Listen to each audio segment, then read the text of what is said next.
If you're explaining something important in the video, extending a specific frame allows the viewer more time to process the information or read on-screen text.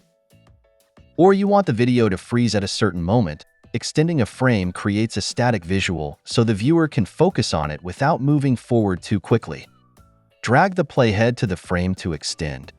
Right-click the video clip and select Extend Frame or press Shift+E on the keyboard. The Extend Frame dialog appears. Enter the desired duration of the extended frame.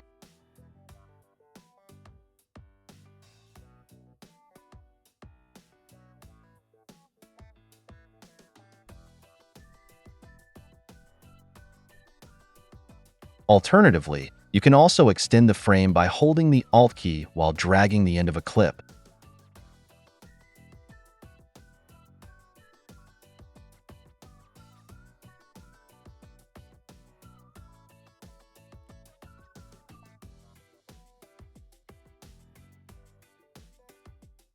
That's it. Thanks for watching. Don't forget to like and subscribe, and see you in next videos.